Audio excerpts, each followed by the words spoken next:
Hello, my name is Michael Hanley. I am COO of Silver Screen Paradise. For Women's History Month, I am here to talk to you about Brianne Murphy, ASC, the first woman invited into the American Society of Cinematographers.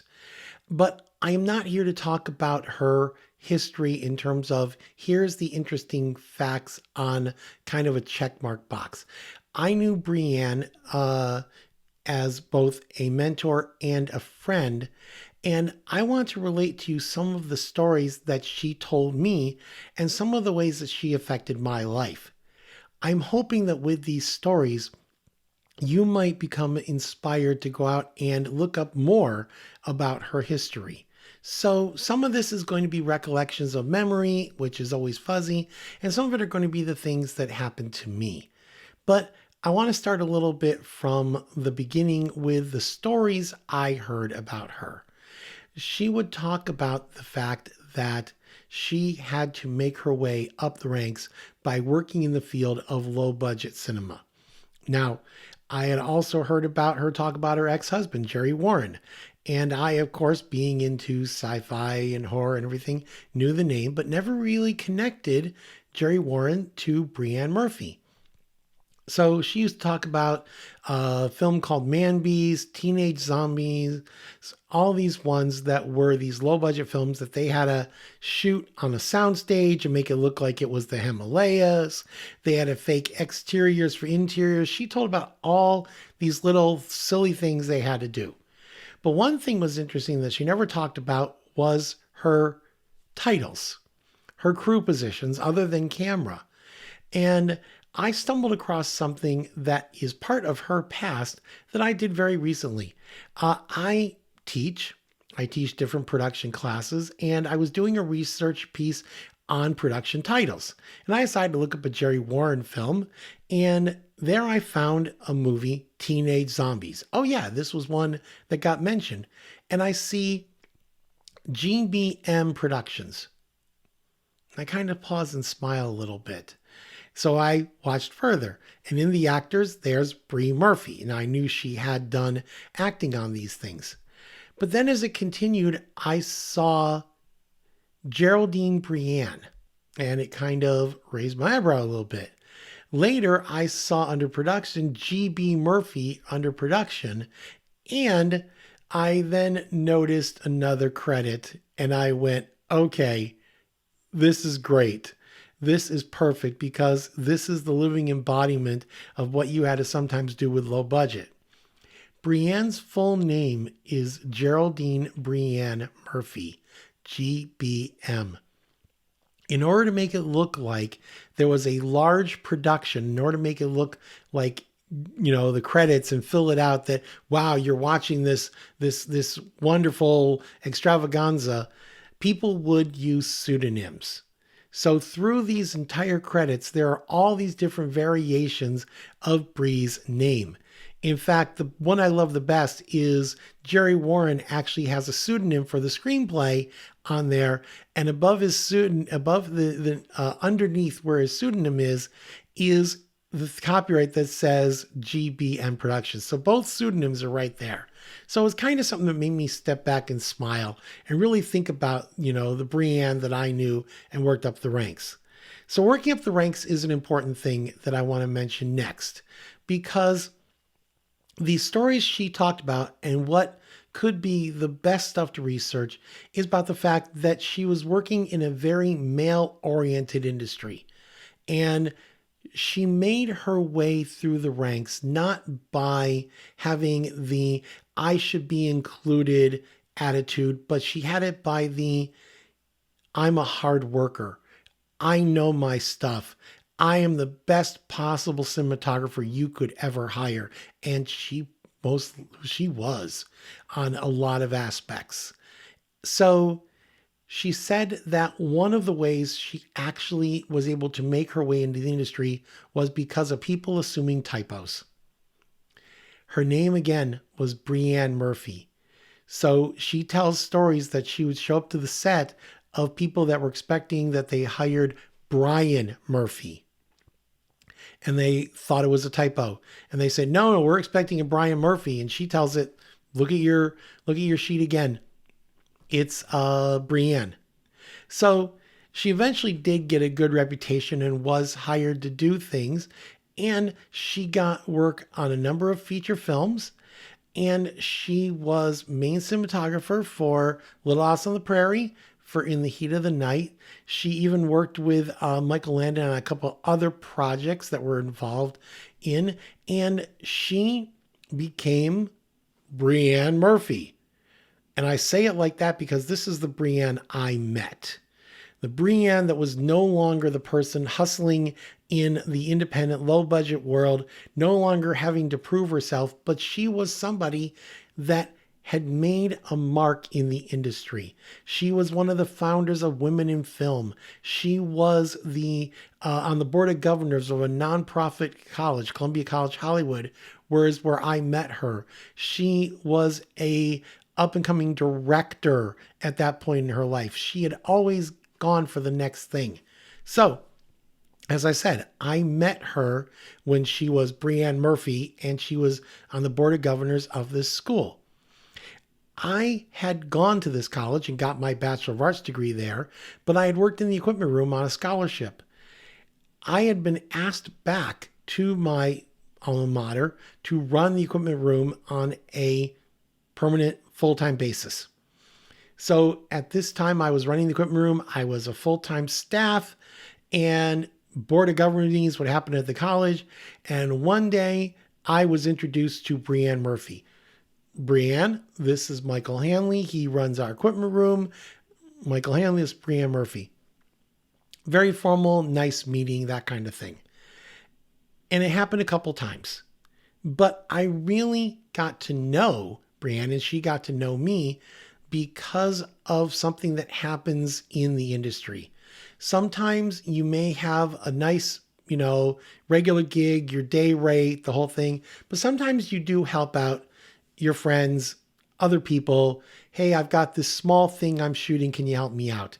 And she had gotten a job helping out somebody who was directing for like the first time, I forget really the whole thing. I believe it was a music video, and she came in as DP.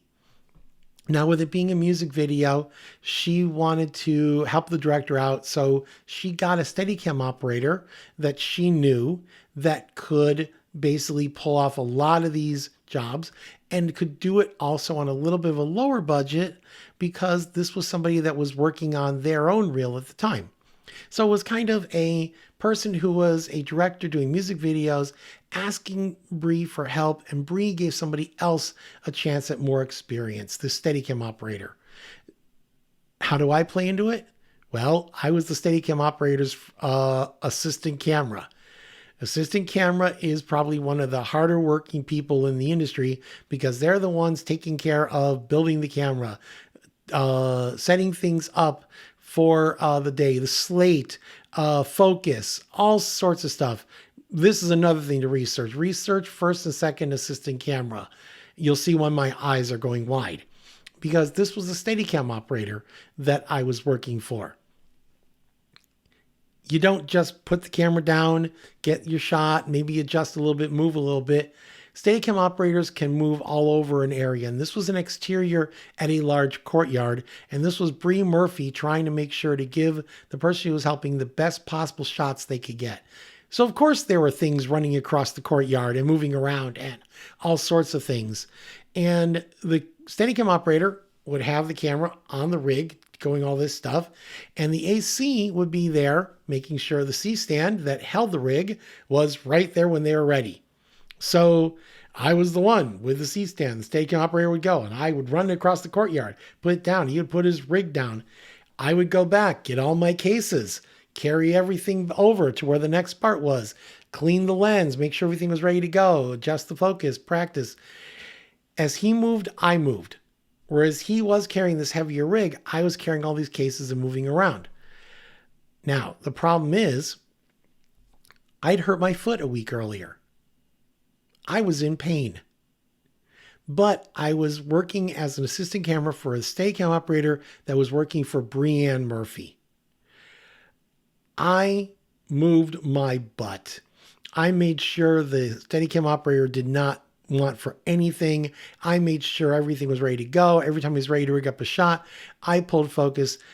But when I hurt my foot, was an excruciating pain. At the end of the day, I went to the doctor, I think the next day or something like that. At the end of the day, I went home and was like, I'm really hurting. When I went to the doctor, I found out I tore my tendon. I was asked point blank, when you felt the pain, why didn't you slow down? Why didn't you get off it? Why didn't you tell these people what was going on? And basically my only reply was, you don't slow down in front of Brianne Murphy. I'm not kidding. That was the amount of respect that I had for this woman, just knowing some of the information about her. And I wanted to make sure I did the best possible job, because she was a person that was expecting 110% because she brought 200% to the set. So she'd gotten to know me a little bit. I had the chance to talk to her. Her sister was also a script supervisor, and I got to know her sister. And one day her sister actually said to Bree, hey, he could probably edit some stuff for us. And I was like, yeah. And it turns out I was editing that music video. So I was doing camera, was doing editing, but I got to know Brianne through doing a number of things, both camera and editing. And I don't know where it was that I went from knowing Brianne as the mentor or getting information and becoming the friend exactly, but I think it happened around the time that one day Brianne looked at me, because I kept calling her Brianne, and she said, Michael, when are you going to start calling me Bree? I had never thought about that because of the respect I had for this woman. So I wound up becoming her friend. I wound up learning under her. She even instilled in me a true professionalism I did not know that I had until I encountered something. Bree wanted to make sure that I got exposure. She always did that. She helped other people. I wasn't the only one she was helping, but I have to go from my point of view. And she brought me onto a set of something else that she was helping out with. Melissa Gilbert, who was in Little House on the Prairie, was doing an ABC after school special. And she had asked Bree to come in and help her. I believe this was Melissa Gilbert's first directing gig. Anyway, so as people do, like I've said before, kind of go, can you help me? So Bree came in and was director of photography and brought me on to learn some of the stuff going on. Generator, I was working with sound, that kind of stuff on there. And one of the people that was on the set was Bruce Boxleitner, who I knew and I was a big fan of the film Tron. I mean, I was on the same set with Tron was my attitude. So I'm there for Bree Murphy. I'm there to do my job. I'm there to take care of production. Whatever she asks, I needed to do. So like I said, I was there doing this after school special, and I was working on the crew. And at one point, there was a break, and I went to the craft services table. And because Bruce Boxleitner was on there and there was a break, he had gone to the craft services table also. It was just me and him.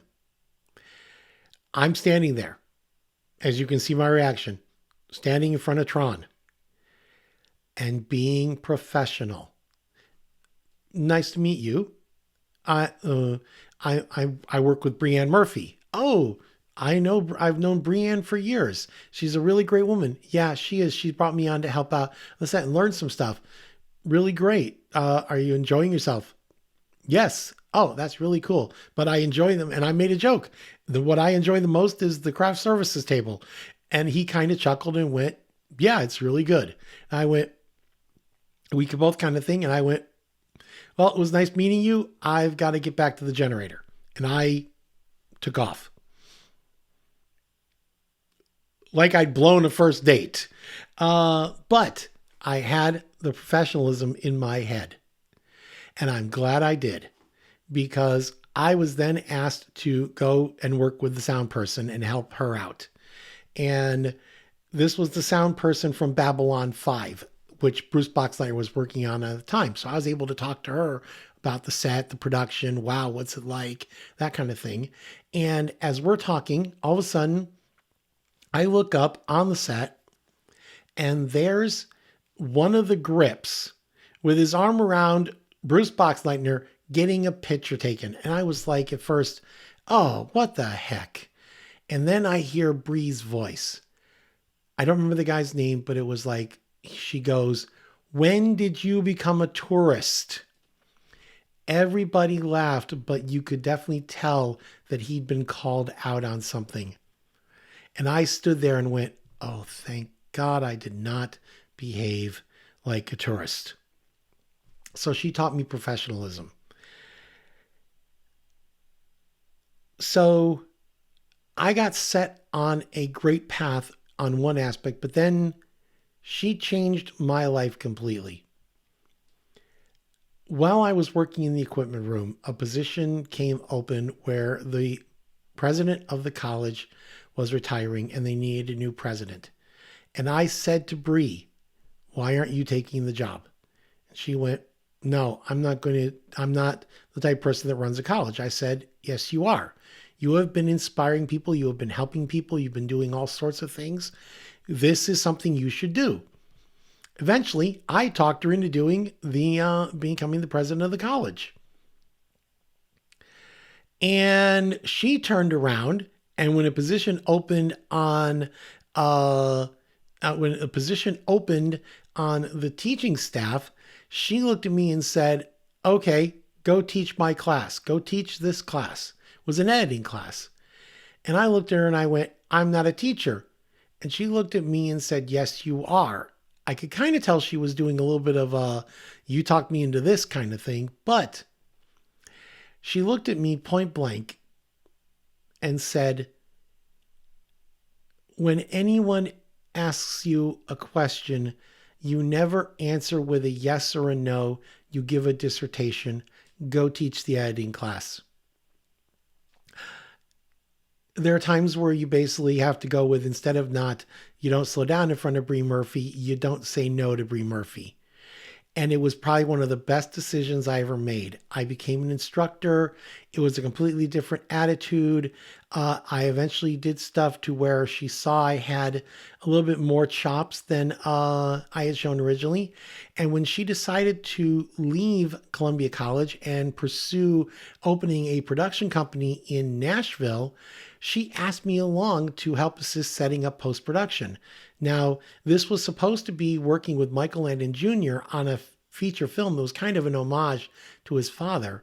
The production company never worked out, and this is kind of where I reached the end of my memories with Brianne, because we went to Nashville. She brought along a couple of people that she was wanting to bring up and do and help start this company. And unfortunately, as happens with a lot of productions, sometimes the money people are all talk and will wind up spending the money without doing anything. And this production company fell flat. Well, Brie, being from California and having an adoptive family in Mexico, decided she was going to go back and continue doing directing and other stuff in California. But I fell in love with Nashville. I was starting to get production stuff there other than this production company, and I decided to stay. While there, I discovered a teaching position at a college in Nashville, and I was able to bring to the party everything that I learned in school and under Brianne. So Brianne, you might as well say, gave me my second teaching job, which eventually led to the teaching I am doing now, because I have been so far teaching over the last 25 years. I've been teaching production, post-production, screenwriting, budgeting, and all sorts of other ancillary stuff that I can literally look back and say, were it not for Brie, I would not be doing this stuff. In fact, the funniest thing about it is right before I recorded this, I was actually teaching a class talking about editing, production, and safety, and all I could think about was Brie. So this is what I'm hoping to bring to this. is the fact that I have given just a little taste of what the life was of Brianne Murphy from my personal perspective.